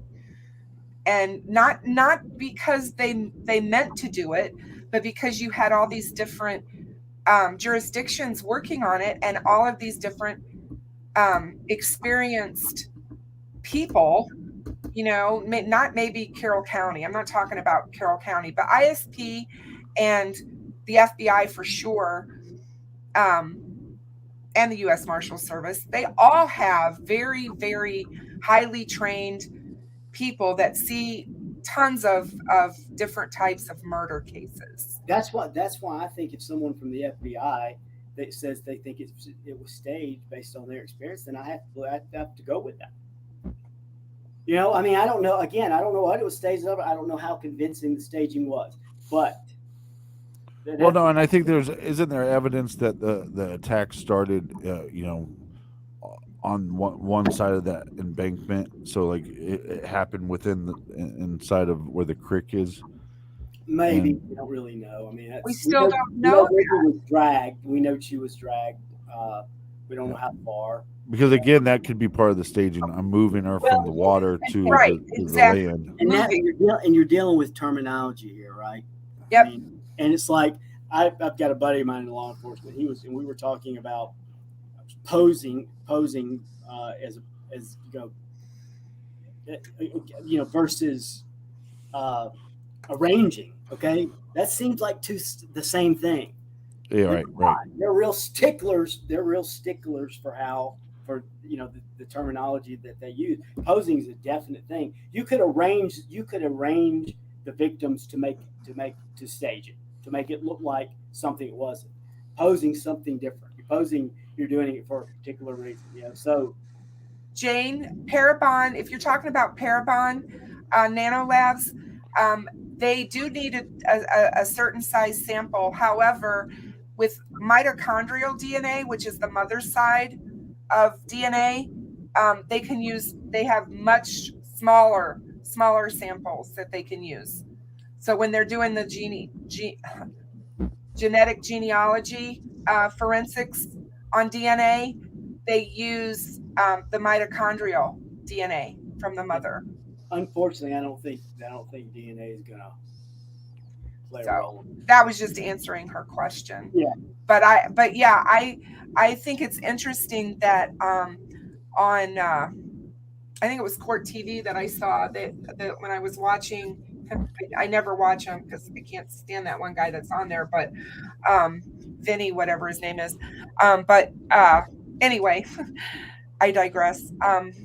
They had an expert supposedly talking about the Thursday court hearing, and she came out and said they had found cat hairs on the girls' bodies, and that they had matched that to a cat that had been dug up at Richard Allen's house. That's how easy it is for misinformation to get out here, because we've never been told that. No. We've assumed things like that. Well, you can take things from the Ron Logan piece or search warrant and say, okay, there was some kind of animal, saying you can piece it together. So you can come up with really anything you want, and that's what people do. That's just what people in this community do. Hey, can I address something right quick? Sure. I'll be very quick with it. I hope I don't get emotional talking about this. There's been some stuff said about me and a friend of mine, ex-friend of mine, that I shared the lifetime audio with, and that I traded that for certain things. Not one thing that's been said out there is true. Not one thing that's been said out there is true. This person is a happily married person. She has a family. She's a very nice person. She's not that kind of a gal. Nothing like that ever happened. That's not the kind of relationship we had. And I want to set this. I mean, look, it doesn't make me look bad that some beautiful gal was flirting with me, right? But I want to set the story straight. None of that. Nothing happened. None of that's true. And I'm tired of it. I'm tired of people saying lies. And they can talk about me all they want, but don't bring innocent people into this. That's wrong. That's not right. Yeah, I just want to say on the record that I have exchanged hand jobs and cheeseburgers for a lot of my information. Oh my Um, God. and also penis and butt pics. Now, to be fair, they weren't pictures of my penis. They were other people's penises. Oh boy. But We are digressing, gentlemen. I just don't want. When I heard that stuff was out there, I was like, I don't even know how that even got. I mean, it's all such bullshit that I don't know how something like that gets even started. I just no, that's you know, that's I that's why I told was you, making a joke about it I because told you for years, well, years, not years, well, maybe years. I guess it is years now. To not listen to that stuff. And I know it's hard. I know it's hard when it's coming at you, but for everyone who knows you and your credibility, because those of us who do, we don't listen to that stuff and we don't buy into it at all. I mean, I just ignore it. I really do. I just totally and absolutely ignore it. And I would have. I just wanted to address it just because it involves somebody that's not there here to protect, to take up for themselves. And I felt like that I needed to set the story straight. No, I'm glad you did, because I mean, it's fine. It makes you feel better to do that, and I totally get it. And and I just want you to know that you don't have to do that, because it's just like some of this stuff is so off the wall, and I can't even imagine what Nick and the captain get as far as stuff thrown at them. They're so popular and out there, but they get the trolls, I'm sure, and the people that are nasty and want to say horrible stuff about them and why they do what they do. But he could probably think about it though. You spend all week diving into a case, trying to learn as much as you can about it. The last case that we did, this girl goes missing. She's a couple days after she goes missing, she's calling her friends because the kidnapper is letting her call. Then she's murdered. Her body is found like a month or a couple months later in the woods, and probably some dismemberment. And you just and that's what you read about all week. Yeah. And how awful the world is. And then you'll get these haters that will tell you to go jump off a bridge or go hang yourself, or or talk crap about what your motives are for putting out, or even just to be in the true crime space. Right. And then and then in Skip's case, it's like, oh well, if I don't agree with everything Skip says, somehow he's a moron, and then we're going to talk trash about his character. And it's Right. like you don't know this individual, and you're just going to make up lies so you can feel better about yourself. I don't get it. Oh, I never will understand that. Look, I want to stay away from the drama. I don't want to be a part of it. It's been like that for 2 years. I've had old house deeds of mine put online and shit. Social Security number. I mean, I like I said, I can deal with that. I know I've brought some of that on myself, but maybe I'm old fashioned. I still believe in right and wrong, and I think when there's information out there that's wrong, I think it's important to get the story straight. Oh no, and I agree, and I totally agree with you, and thank you for doing that. And for those of you in the chat, yeah, it is absolutely about Abby and Libby. It always has been and always should be.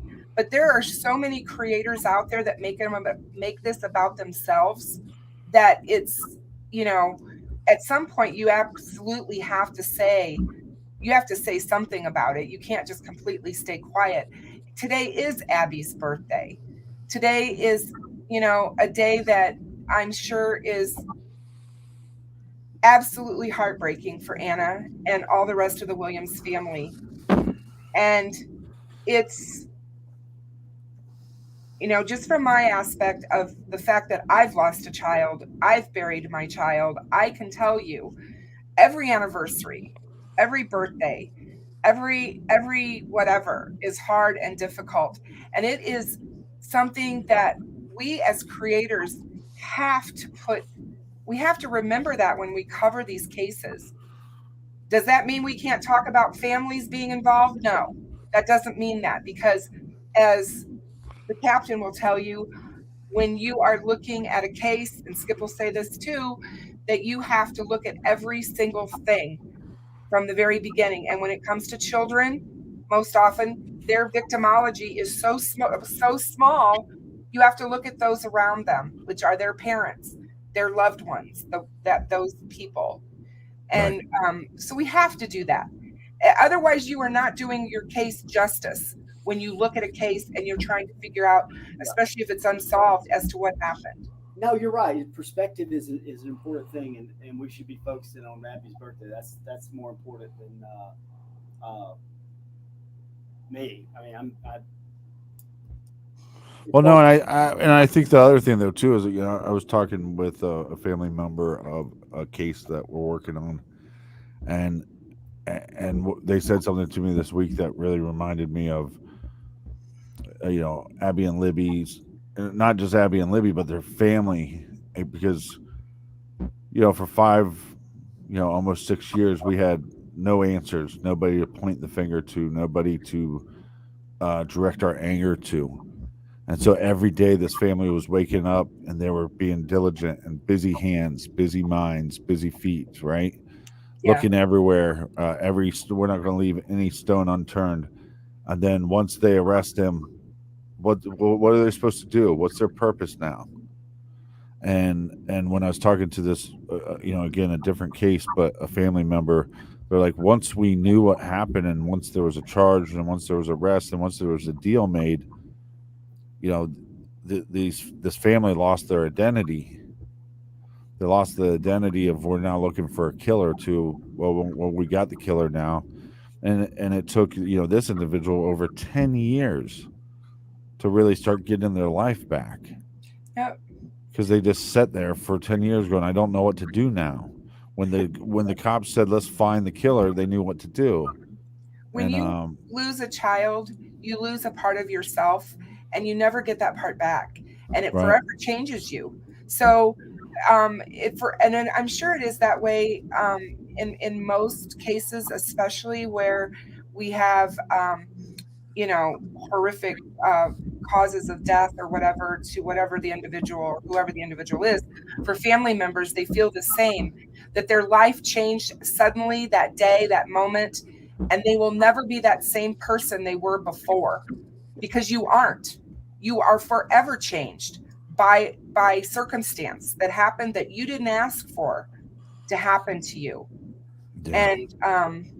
And we can't possibly understand what that's like unless we've gone through it. Yeah. I mean, we can try to put ourselves in their shoes, but until you've gone through it, you don't know what it's like. Yeah, and that's by just these moments where you hear news coming out in this case, and maybe some people don't believe this, but I definitely believe in the power of positive thinking, and just to think, I hope each individual that and their family that was affected by this can start moving forward. And maybe I come off a little rude, but sometimes lately now I'm like, who cares why the press conference happened the way it did? Who cares what this? I think we're going to maybe get those answers eventually, but it's like, but we'll see what happens with these confessions, and if there's more of them, because I think that's going to lead to more.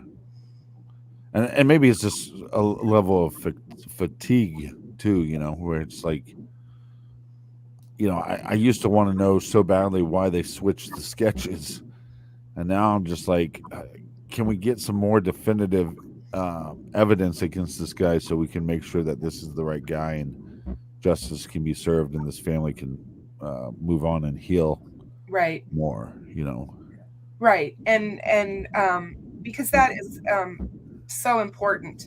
When I talk, and I know, Captain, you've talked to Becky and I've talked to Becky, and you realize the pain that she's still in today. And I understand that she's not going to be able to get past that until this case is done and we Right. stop talking about it online. And you know what I mean? It comes to a point where you have to have that all come full circle. And they're not there yet. And when we're talking about Richard Allen possibly being deemed, unable to stand trial because of his mental status, that's a problem. That's a scary thought to think. Now, do I feel that, if that's the case, that it should be treated properly? Of course. But at the same time, I'm still on the fence with that. I can't decide if this guy really has lost it or if he's putting on a show. Yeah. And I was going to just address, this be the last thing I say about it, that CJK is. Okay. Julie is talking to too many people about it. The problem is CJK is, well, there's a couple of problems. First of all, nothing she has said is true. I never said anything like that to her. And secondly, this is someone who she's telling this stuff to someone who I went and took up for her all the time. When he would say she's a fucking liar, I would tell him, no, she's not. And then she turned around and pulled this shit. Okay, well, it's none of it. I just want to make sure everybody knows it's none of it's true. I don't know where she came up with the story. She apparently got it intertwined with some other story, but none of it's true. You heard it straight from the horse's mouth. And again, if you see any genital pictures that look like a happy cat, it's probably me. Oh God. I don't even know what that means. I don't need it, but that's giving me a weird image. I don't. That's good. Oh. No, because it's so funny because we have this stereotype This that is go on. that men are like the sexual harassers online, which I'm sure there's some level of that. But if I ever opened up my DMs to the world of what I've received from women and married women, I don't think it would shock too many people just because that's the way our society is going. But the unsolicited pictures that I've been sent have given me nightmares for years. Skip, are you playing basketball over there? What are you? No, I'm scrolling down. Well, it's like.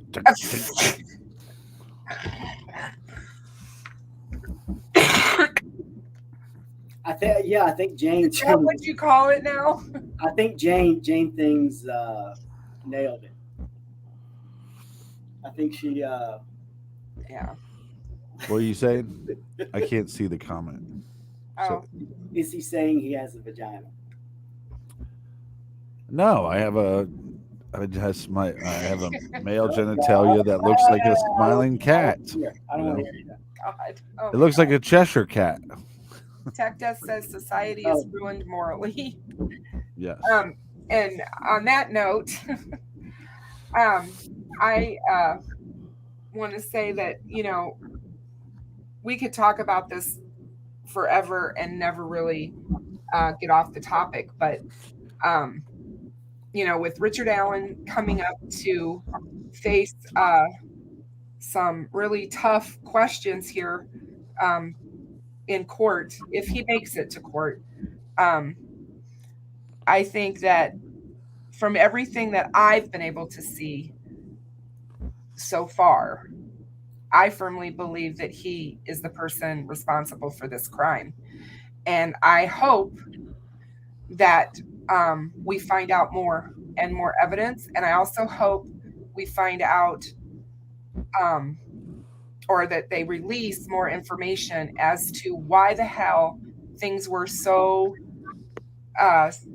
screwed up in our opinions from the get-go. Don't we all want to see the right guy held accountable? I mean, we all do. We want to see the right person behind bars. I don't want to see this case go up against appeal. The captain said, this should be a death penalty case. I agree with him. and I just see it being appealed and appealed and appealed. Well, I don't think I don't know that the evidence is there for that. But yeah, I'm not sure that it is either. But Well, yeah. Well, it all depends on again what this information that he's telling people. yeah, And exactly. you know, if you end up getting 5 confessions and you get written confessions, you get audio tape confessions, and they're allowed to use those in court, then I think the prosecution brings up the death penalty so they can make a deal. And I think as long as they go, hey, Richard, as long as you give the information needed to the families so they can move forward and move on, Yeah. we're going to make sure that we're able to protect you. Yeah, but the worst thing the prosecution can do though is overcharge. They can't take a risk that that's too much. If you're sure this is the guy and you want to it's going to be charged with something they know they can get. Well, I think that it's leaning towards, I see it more and more now leaning towards it not making it to trial. If he is honestly doing what it sounds like he's doing, I think that there is going to be something that happens or breaks. So, but you guys, I need to jump off of here. And no, it's great being with you. Glad to have you. We have to do it again. I suggest we do this monthly. Yeah, I was hoping that some more information would have came out in the last couple of days, but I know. I guess we're just going to have to wait on that. And I know. And so in the meantime, everybody make sure you go back and watch as many Jason Bateman movies as you can. Teen Wolf 2 was a great one. Somebody said, what was the Karate Kid? Yeah. Somebody said that earlier in chat that Skip was in the Karate Kid. Yeah, very. He was a very handsome young man. But I appreciate everybody who tuned in tonight to see these great guys.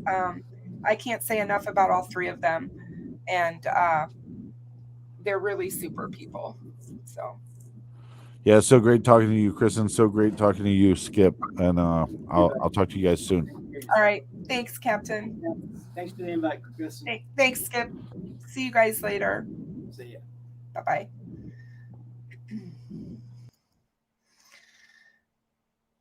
So thanks, guys. A wonderful discussion. Thank you so much for supporting my channel and for being here. I couldn't do what I do without all of you. And absolutely, I appreciate everyone who remained calm in the chat and treated everyone with respect, because that is, I had over 180 people in here and I didn't have to throw people out. So I'm really happy about that. And I never quite know when I have Skip on how things are going to go with that. But thank you so much, you guys. Everyone have a good